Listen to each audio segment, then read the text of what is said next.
Hello， 大家好，歡迎嚟到問經稍答，我係 Matina。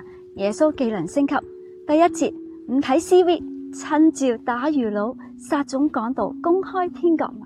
今日講乜嘢？耶穌正式開 mission， 但成團隊員竟然係耶穌請人係完全唔使睇 CV 嘅。耶穌上了山，叫他自己所要嘅人來，他們便來到他那裏。馬可福音3章13節。如果耶穌今日係開團隊，你覺得佢會揀啲咩人呢？哈佛畢業生，定係上市公司 CEO， 定係千萬個 follower 嘅 KOL 呢？結果佢揀咗打魚佬、衰利、激進青年，仲有個負債嘅財務，最尾竟然係叛徒。耶穌團隊成員曝光，全城震驚。網民話咩話？點解唔揾專業人士？宗教領袖話呢班人真係可以改變世界，但原來神係睇唔係睇有幾勁，而係睇願唔願意順服。宗教領袖法蘭扎話啦，佢係咪靠鬼王㗎？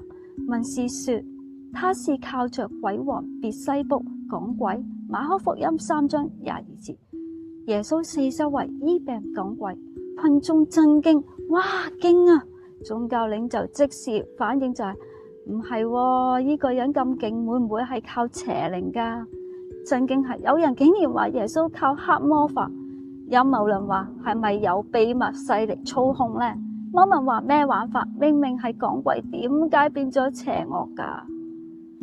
耶穌霸氣咁回應：一個國家自己打自己，點會企得住？當神工作，總會有人要質疑。你會選擇相信呢，定係跟風呢？家人都嫌棄，話佢發咗癲啊！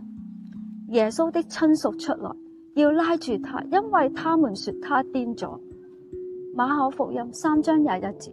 當耶穌開始詮釋傳道，家人竟然話以為佢發咗癲。阿仔，你讀書咁叻，點解唔搵份正職啊？家族群組話點解耶穌成日周圍走唔返嚟屋企幫手？親戚飯局話佢醫病講鬼係咪呃人噶？鄰居話呢條路係唔係假？有時你信神，身邊嘅人未必明，但你會堅持定係放棄呢？比喻大師登場，天國真理公開啦。耶穌用比喻對他們講許多道理。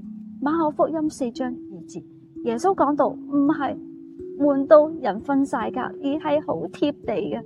Imagine 你返工 OT， 老細開會，根據企業管理學原則，但轉個頭你朋友話做老闆就好似種花咁，水多就唔得，水少又會死。耶穌就咁樣講到啦，人人都聽得明。撒種比喻人生投資攻略，4種土地代表4種人。硬地聽完即刻忘記，零回報；石地開始興奮啦，遇到挫折即刻放棄；荊棘事業壓力娛樂就會攞走呢個信仰。好土聽到實踐，人生100倍增長。問題係你喺邊一種嘅土地上面呢？神的國好像一粒芥菜種，種在地裏，長起來比各樣菜都大。馬可福音4章31到32節。天國嘅計劃係由細開始，但將來影響全球。